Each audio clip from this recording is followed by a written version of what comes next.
이제 우리 출애굽기로 넘어갑니다.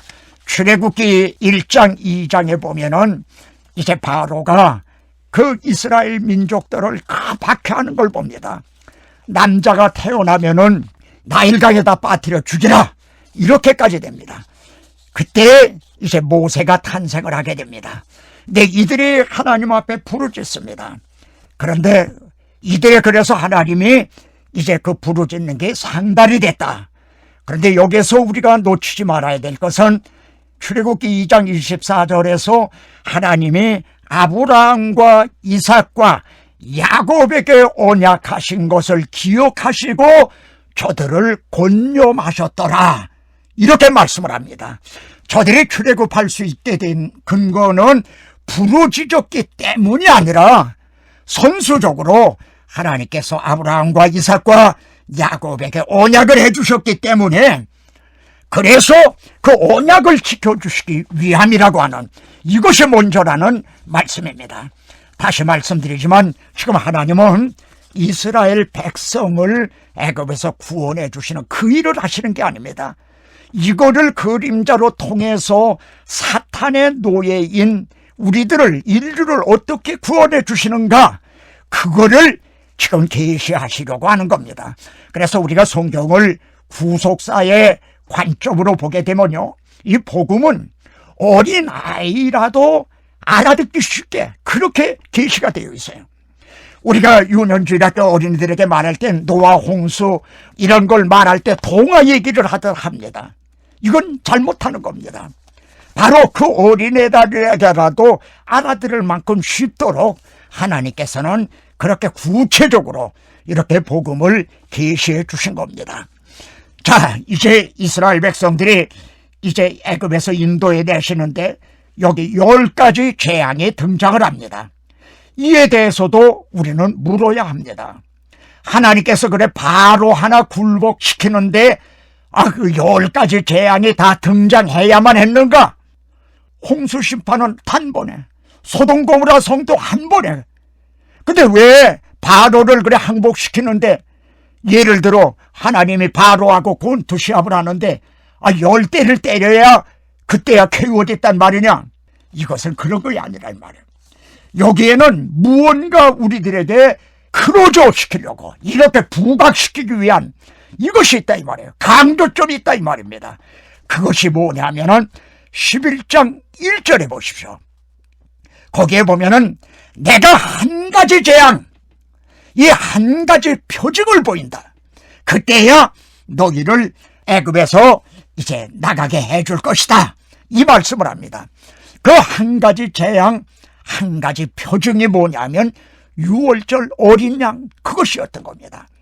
지금 하나님께서는 9가지 재앙으로 안 되니까 마지막 장자를 치는 그 유월절 그걸 하셨다, 그게 아닙니다. 바로 그거 하나를 드러내기 위해서 모든 관심, 초점을 그리로 몰아가셨다 이 말이에요. 이 점이 어디서 드러났냐면 내가 이 한 가지 표징을 보일 터인데 이것을 네 자손 대대로 이걸 전해라, 여기에서 그게 드러나는 겁니다. 9가지 재앙을 전하라는 거 아닙니다. 이 한 가지 재앙. 그래서 그들은 대대로 9가지 재앙 다 지킨 거 아닙니다. 6월절을 지킨 겁니다. 이거 하나를 전하기 위해서 강조점을 여기에, 그러니까 이스라엘 백성들이 애굽에서 해방될 수 있었던 거, 구원받을 수 있었던 것은 뭐 우박이 내리고 뭐가 내리고 그래서 구원 얻은 게 아니라 6월절 어린 양의 피, 곧 예수 그리스도의 예표를 통해서라고 하는, 이걸 드러내시기 위해서라는 말씀입니다. 여기 우리가 또 하나 더 생각해야 될 점이 있습니다. 우박 재앙이 내립니다. 근데 애굽 천지가 우박 재앙이 내렸어요. 그런데 고센 땅에는 우박이 없었더라, 이렇게 말씀을 합니다. 또 애굽 천지가 흑암이 됐어요. 아주 캄캄해졌습니다. 그런데 고센 땅에, 즉 이스라엘 백성들이 사는 고센 땅에는 광명이 있었더라, 이렇게 말씀을 합니다. 그런데 이상하지 않습니까? 10가지 재앙, 마지막 때도 장자를 칠 때도 애굽 집에는 장자들이 죽었는데 이스라엘 집에는 죽지 않았더라. 그러면 될 거 아닙니까? 근데 그게 아니에요. 하나님은 양을 준비를 해서 양을 잡아서 그 피를 문설주 문인방에다 뿌려라, 바르라 이거야. 그리고 너희들은 그 방 안에 들어가 꼼짝 말고 있어라. 밖으로 나오다가는 죽임을 당한다. 그러니까 그 피가 뿌려진 집 안에 대문 안에만 있어라. 이렇게 명령을 하셨다는 겁니다. 그리고 그 명령대로 순종을 했어요. 왜 이렇습니까? 다른 재앙은 이제 바로가 여호와가 누구간데 내가 보내느냐, 그래서 그를 징벌을 하니라고 하는 재앙이었지만, 마지막 재앙은 어떻게 하면 이 사탄의 노예가 해방받을 수 있는가 하는 구속 교리를 계시하시기 위한 것이기 때문에 바로 그와 관련돼 있기 때문입니다. 이 구속받아야 되는 건 애굽 사람들만이 아니라 이스라엘 백성들도 하나님 앞에서는 죄인이고 구속을 받아야 된 죄인이었다고 하는 거란. 그래서 이스라엘 집에서도 죽음이 있었습니다. 다만 죄 없는 양이 장자들을 대신하여 죽은 겁니다. 그래서 하나님은 말씀합니다. 내가 그 피를 볼 때에 너희를 넘어가리라. 피는 말이죠, 밖에, 대문 밖에 뿌려졌습니다. 그러니까 집안에 있는 그 가족들, 이스라엘 사람들은 그 피를 볼 수가 없어요. 그건 그들 보라고 뿌린 거 아닙니다. 내가 볼 때, 하나님이 보실 때에 내가 그 집을 이제 넘어가리라. 죽음의 천사가 어느 집에 당도했습니다. 근데 피가 대문의 낭자에게 시뻘겋게 뿌려져 있습니다. 이게 뭘 말하는 겁니까? 이 집은 벌써 심판을 받았다는 거예요. 죽임을 당했다는 거면 봐라, 저 피가 말해주고 있지 않느냐. 그러니까 또 들어갈 필요가 뭐 있느냐. 건너고 넘어뛰었다는 겁니다. 그 피를 볼 때에 건너고 넘어뛰었다는 겁니다. 이것이 서두에서 말씀드린 바, 어떻게 하면은 하나님도 의로우시고 우리도 의롭다고 함을 얻을 수가 있는가? 구원 계획의 가장 큰 난제였다. 그 문제입니다. 하나님은 이스라엘 집을 그냥 넘어뛴 게 아니라 피를 보실 때에 넘어갈 수 있었다. 이렇게 말씀을 합니다. 이제 하나님이 시내산에 강림을 하십니다. 왜 하나님이 시내산에 강림을 하셨는가? 구속하여 자기 백성을 삼으신 백성들이 거기 있기 때문에, 자기 백성들이 거기 있기 때문에, 더 쉽게 말하면 백성들을 만나고 싶어서, 그들이 보고 싶어서, 그래서 하나님은 시내산에 임하셨어요. 그런데 뭐라고 말씀했습니까? 거기다가 지경, 경계를 정하라. 요즘 말로 하면 철조망을 쳐라. 그래서 가까이 오지 못하게 하라. 가까이 왔다가는 사람이나 짐승이나 죽임을 당한다. 이건 또 뭘 말씀하는 겁니까? 하나님은 자기 백성이 있기 때문에 강림하셨지만, 그러나 죄 땀이 아직 해결이 안 됐다. 즉 유월절 양의 피는, 이것은 그림자란 말입니다. 그것으로는 아직 죄가 해결이 되지 않았다. 이걸 의미합니다. 그 후에 하나님께서는 내가 그들 가운데 거할 성막을 이제 지어라. 그런 말씀이 나옵니다. 네, 이 성막도 말입니다. 왜냐하면 하나님께서는 시내산에 임하셨다가 말이죠, 또 백성들이 이제 쭉 전진해 가면은 또 쫓아가시고, 그게 아니라 그들 가운데 그들과 함께 거하기를 원하셨어요. 우리가 출애굽기 29장 46절에 보면 출애굽하게 한 목적이 거기에 나옵니다. 내가 그들 중에 거하려고, 내가 그들 중에 거할 성막을 지으라는 말씀입니다. 하나님은 그들과 함께 살기를 원하시는 겁니다. 지금 제가 서두에서 말씀드린 하나님과 함께 산 때가 있었다. 근데 그것이 파괴가 당했다. 그리고 계시록에 가서 하나님과 함께 살게 되는 것, 이걸 이루었도다 하는 것을 먼저 말씀을 드렸습니다. 근데 이스라엘 백성들을 출애굽시키신 목적도 내가 그들 중에 거할 성막을 이제 내 집을 지어라. 그렇게 해서 지은 하나님의 집이 성막이었던 겁니다. 그런데 그 성막의 구조가 어떻습니까? 그것이 지성소, 하나님이 계시는 지성소가 휘장으로 굳게 막혀 있었어요. 그건 이게 함께 사는 겁니까? 이것은 말하자면 그림자였다 이 말이에요. 아직 죄가 해결이 안 됐다 이 말입니다. 이 모든 것은 아직 그림자고 예표다 이 말씀입니다. 그래서 여기에서 하나님이 시내산에 임하셔서 모세에게 십계명을 주십니다. 근데 시내산에 강림하셨다 하면은 우리가 우선적으로 떠오르는 게 십계명입니다. 근데 하나님은 모세에게 십계명만 주신 것이 아니라 성막 식양, 성막을 짓는 설계도를 계시하셨다고 하는 거, 이걸 잊어버리면 안 됩니다. 하나님이 만일 십계명만 주셨다고 하면은 이스라엘 구약 성도들은 구원 얻을 길이 없습니다. 한 사람도 구원을 얻지 못했을 겁니다. 왜냐하면 이 십계명, 즉 율법으로는 의롭다함을 얻을 수가 없기 때문입니다. 성경이 그렇게 말씀하고 있습니다. 율법의 행위로 하나님 앞에 의롭다고 얻을 육체가 없다. 그래서 성막 식양을 주셨어요. 성막은 모세가 자기 마음대로 진 것이 아니라 하나님이 보여주신 설계대대로 지었어요. 맨 앞에는 본제단이 있습니다. 조금 가면은 물두멍, 큰 세수대야 거기 물 담은 물두멍이 있어요. 본제단에서 드려지는 그 제물이 뭡니까? 바로 예수 그리스도의 십자가를 예표하고 그 물두멍에서 제사장들이 씻는, 그건 나의 죄를 씻기는 예수의 피밖에 없네. 이를 통해서야 바로 하나님 앞에 나아갈 수 있다고 하는, 이걸 계시하신 겁니다. 그러니까 십계명만 주고 본제단이 없다고 하면은 이들은 율법을 지키지 못해서 죄를 범하게 되면 이걸 해결한 받을 길이 없는 겁니다. 이 점이 민수기 15장 23절에 이런 말씀이 나옵니다. 내가 지금 너희에게 율법을 명했는데 이 율법을 명한 날부터 이후 대대로 그걸 지키지 못하게 그래 범죄하면은 그때는 너희가 이렇게 흠없는 양을 가지고 본제단에 가서 그렇게 속죄제를 드려라. 그러면 죄사함을 얻으리라. 그런 말씀이 나옵니다. 그러니까 이걸 요약을 하면 이겁니다. 십계명을 통해, 율법을 통해서 죄를 깨닫고 율법으로는 죄를 깨달음이라. 로마서에서 그렇게 말씀합니다. 그러니까 율법으로 죄를 깨닫고 본제단에 가서 속죄제를 드림으로 사함을 받게 되는, 그래서 십계명만 주신 것이 아니라 본제단도 주신 하나님을 찬양을 해야 됩니다. 근데 이 구조는 신약의 성도들도 오늘 우리들도 마찬가지입니다. 율법을 통해서 내가 자력으로는, 내 노력으로는 바울이 고백한 대로 내가 원하는 소원은 이루어지지 않고 원치 않는 이에 악만이 행해진다. 오라, 나는 곤고한 사람이로다. 이 사망의 몸에서 누가 나를 건져주랴.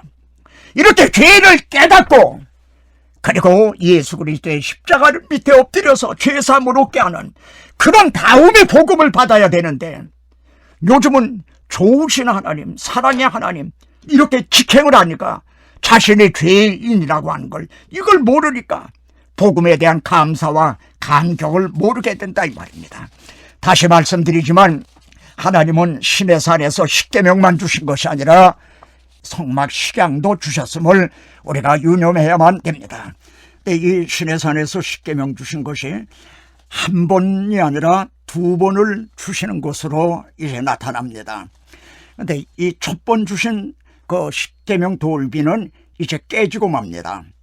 이것이 우연한 사건인가?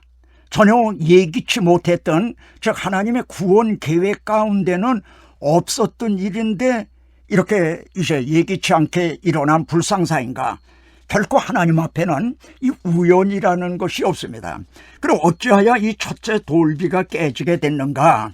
출애굽기 24장에 보면은 그 언약식을 하는 것이 나옵니다.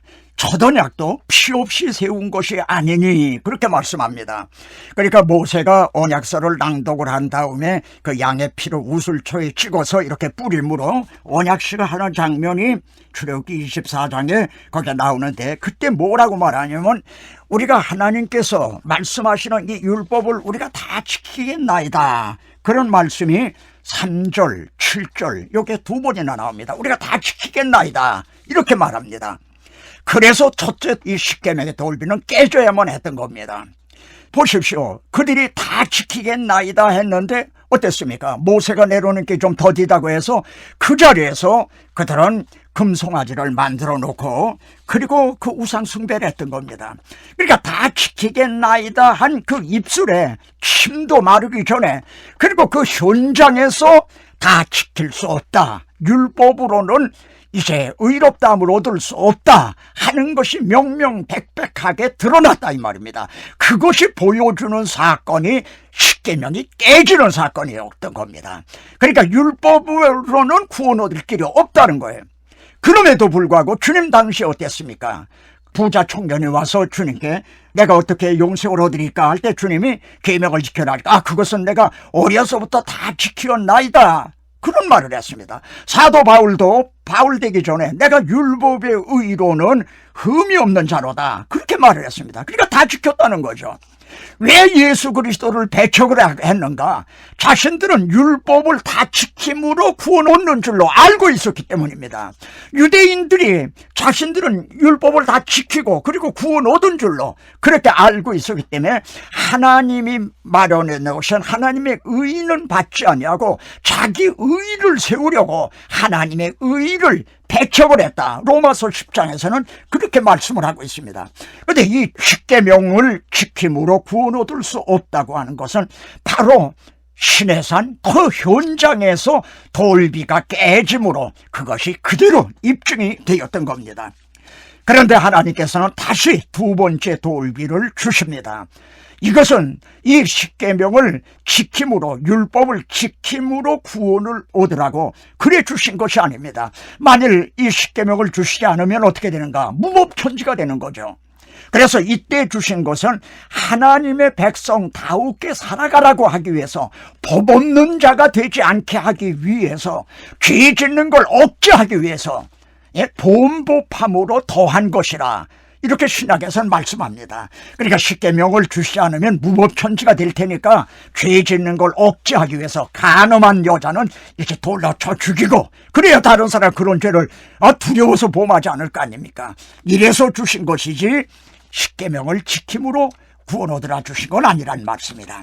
이 예민함이 또 드러나는 데가 있습니다. 즉 뭐냐면 모세 얼굴에서 광채가 났다는 말입니다. 모세는 시내산에 2번 올라갔습니다. 그리고 하나님을 2번 만나서 십계명을 받아왔는데 첫 번째 받아가지고 내려올 때는 광채가 났다는 언급이 전혀 없습니다. 이 광채는 두 번째 돌비, 즉 십계명을 지킬 수 없다고 하는 그것이 명명백백하게 드러난 그 돌비가 깨진 이후에 비로소 이제 모세 얼굴에 광채가 났다는 것이 성경의 증거입니다. 이 점을 밝게 드러난 신약 성경에서는 이제 고린도후서 5장에서 바울은 이걸 자세하게 언급을 하고 있는데 모세 얼굴에서 발한 그 광채를 바울은 복음으로 보고 있는 겁니다. 그리스도의 영광의 복음의 광채. 심지어 바울은 창세기 1장 2절에서 빛이 있으라 하니까 빛이 있었다고 그랬어요. 어떻습니까? 이 빛은 태양빛이 아닙니다. 그때는 땅이 혼돈하고 공허하며 흑암이 깊음 위에 있고 이런 때였습니다. 그럴 때 하나님이 빛이 있으라 하니까 빛이 있었다고 말씀합니다. 태양빛은 넷째 날이나 돼서야 되어진 겁니다. 그래 바울은 이 빛을 복음으로 보고 있는 겁니다. 빛이 있으라 하신 하나님께서 우리 마음속에 그리스도의 영광의 복음의 광채를 비춰주셨다는 겁니다. 우리가 예수님을 믿기 전에 우리 심령 상태가 땅에 혼돈하고 공허하며 흑암이 깊은 위에 있고 한 그런 상태였다는 겁니다. 뒤죽박죽에 돼 있는 아주 흑암이 꽉 차 있는 그런 상태.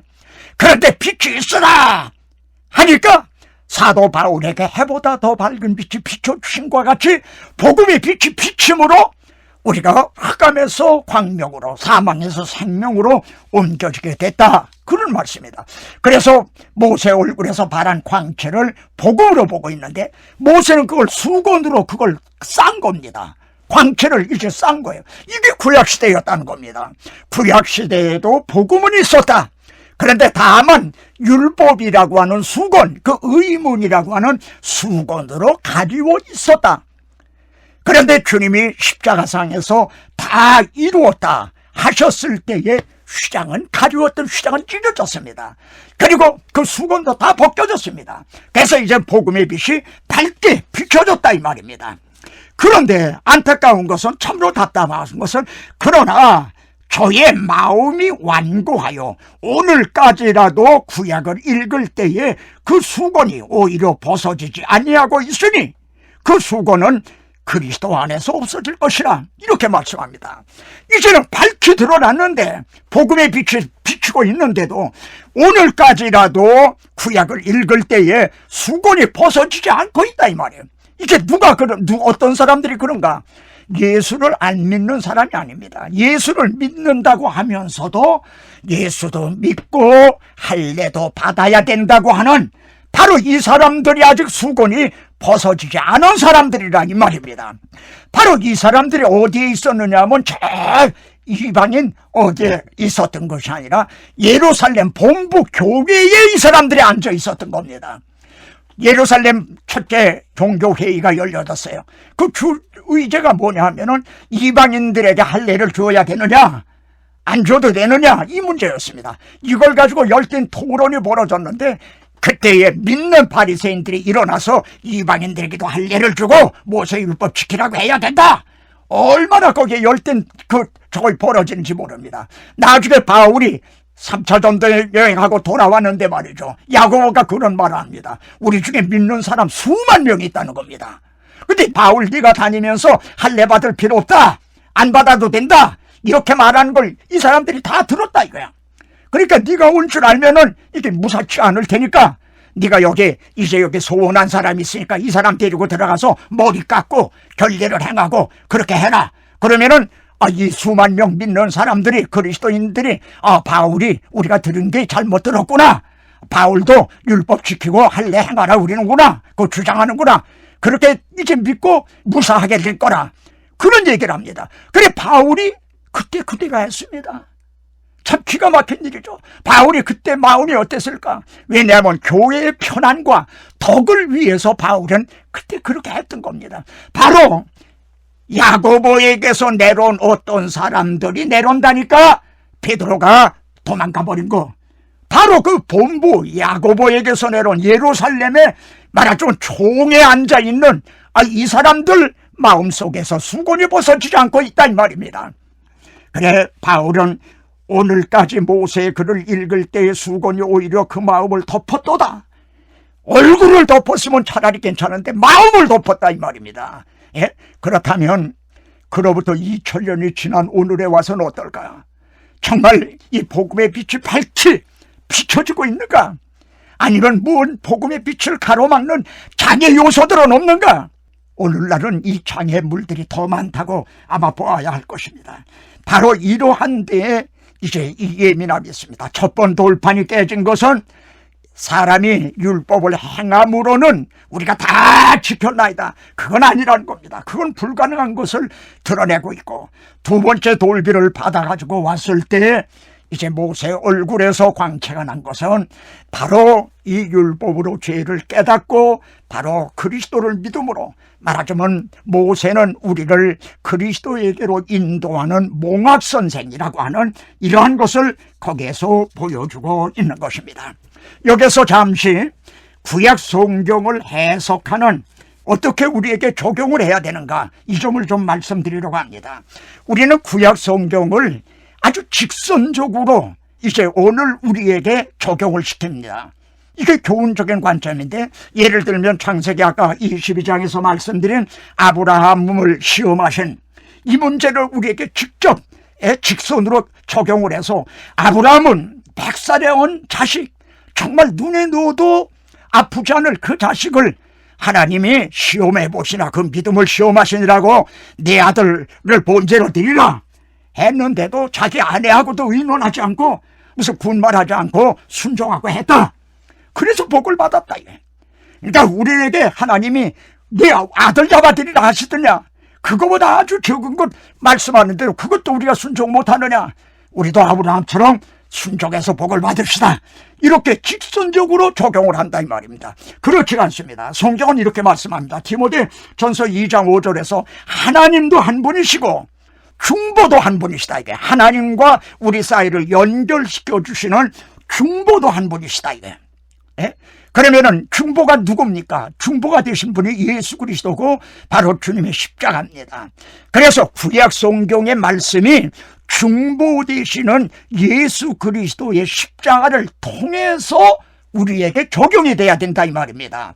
그러니까 아브라함의 사건이 예수 그리스도를 통해서 우리에게 적용이 될 때는 그것이 하나님께서 우리들을 이처럼 사랑하사 독생자를 주실 그 계시가 된다 이 말입니다. 그래 하나님은 이렇게 우리를 사랑하시고 우리를 구원하시기 위해서 자기 아들까지 아끼지 않냐고 이렇게 내어주셨다. 우리 죄로 말미암아 이렇게 해주셨다. 그러니 우리가 어떻게 또 죄를 범할 수가 있단 말인가? 하나님이 이렇게까지 사랑해 주셨다면 우리는 어떤 삶을 살아야 마땅한가?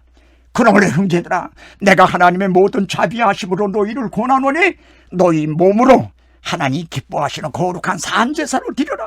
이제는 우리들의 몸밖에 드릴 것 없어 이 몸 바칩니다 하는 이렇게 적용이 돼야 된다 이 말씀입니다. 바로 이렇게 구약 성경이 직선적으로 우리에게 적용이 되는 것이 아니라 중보되시는 예수 그리스도를 통해서 이제 그러니까 구약 시대에는 아침 저녁으로 상번제를 드렸어요. 아침에도 양을 잡아 번제를 드리고 저녁에도 드렸어요. 그럼 오늘날도 우리가 상번제를 드려야 되는가? 그건 아니잖아요. 하나님이 왜 그때 그랬냐면 아브라함에게 그리고 다윗에게 언약하신 이 메시아 언약을 잊어버리지 않게 하기 위해서. 하나님이 뭐 양고기 잡수시고 양의 피 마시는 분이 아니시란 말이에요. 그런 걸 다 창조하신 창조주 하나님이신데 왜 그렇게 했냐면은 이것은 자기 아들을 이렇게 번제로 내어주실 것을 이제 예표로 하시면서 이거 잊지 않게 하기 위해서 하셨다는 말씀입니다. 이렇게 그리스도를 통해서 우리에게 적용이 될 때에야 바로 이것이 그 의미를 바로 알게 되는 것입니다. 출애굽기 39장에 보면은 그 하나님께서 명하신 식양대로 성막이 다 이제 이루어지는 게 봅니다. 그 성막은 어느 한 사람이신 게 아니라 이렇게 나누어서 분업을 해서 했어요. 예를 들면은 그 휘장 같은 그런 여단들이 말이죠. 직조를 이렇게 이제 그런 식으로 다 나눠서 했습니다. 예? 복개 같은 거 부사레리 만들고 말이죠. 그래서 39장에 보면은 모세가 그걸 다 일일이 점검을 합니다. 하나님이 명하신 그 설계대대로 식양대로 됐는가. 그래서 39장에 보면은 명하신 대로 되었더라는 말이 10번이나 나옵니다. 하나하나 보니까 다 명하신 대로 다 됐다 이거예요. 그래서 모세가 그들에게 축복을 했다 그렇게 말씀합니다. 그리고 40장에 가서는 그걸 연결을 해가지고 말이죠. 다 각기 만든 거를 조립을 합니다. 성막을 그러니까 세우는 거죠. 그래도 거기도 보면 명하신 대로 되었더라 하는 말이 8번이나 나옵니다. 예? 그러니까 출애굽기 마지막을 장식하는 39장, 40장에는 하나님이 명하신 그 식양대로 됐다 이 말이에요. 예? 그것은 바로 하나님이 그림자를 통해서 복음을 계시하신 거거든요. 아까 말씀드린 대로 본제단, 물두먹이라든가 떡상이라든가 등대라든가 향단, 그리고 왜 휘장으로 지성소를 가로막고 있고 이게 언제 누구에 의해서 열릴 것인가, 이게 전부 그림자로 하나님이 복음을 보여주시는 설계도라는 말이에요. 그래서 그대로 되었다. 그랬더니 하나님의 영광이 그 성막에 충만했다고 합니다. 얼마나 충만했으면은 모세가 들어갈 수가 없었다 그랬어요. 그러니까 모세가 성기로 성막 안으로 들어갈 수가 없었다. 그런데 이런 장면이 역대하에 가서도 솔로몬의 성전이 낙성식을 할 때에 이제 그런 일이 나옵니다. 다윗은 죽기 전에 솔로몬에게 이 설계대를 줍니다. 성전 설계도. 그러면서 이것은 하나님이 그려서 보여주신 것이다.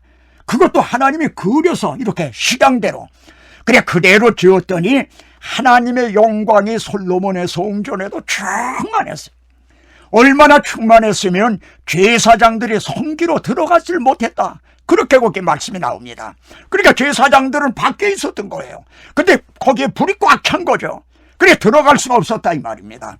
그런데 이렇게 모세의 성막이나 그리고 솔로몬의 성전은 이제 말씀이 육신이 되어서 우리 가운데 이렇게 성막으로 인간의 장막 같은 몸을 입고 오신 걸 보니 하나님의 독생자의 영광이요 은혜와 진리가 충만하더라 한 예수 그리스도 임마누엘 하실 것에 대한 그림자라 이 말입니다. 그래서 주님이 이 성전을 헐어라, 그러면 내가 3일 만에 다시 세우겠다. 그래 당신 몸인 이걸 말씀한 거란 말이에요.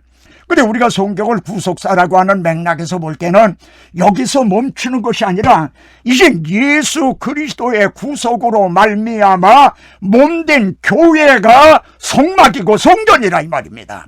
여기까지 나와야 돼. 그래서 사도 바울은 가장 말썽 많은 문제가 많았던 고린도 교회를 향해서 질문을 합니다. 너희가 하나님의 성전인 것과 하나님의 성령이 너희 안에 계시는 것을 알지 못하느냐? 왜 이걸 잊어버리고 이걸 망각하고 있단 말이냐?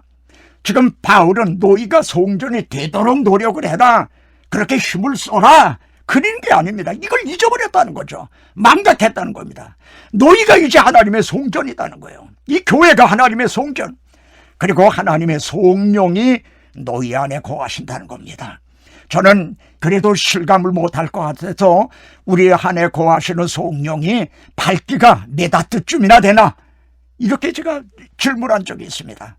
예, 성령이 우리 가운데 거하신다면 얼마나 이 교회가 영광스러운 교회인가? 근데 단 한 가지 조건이 있습니다.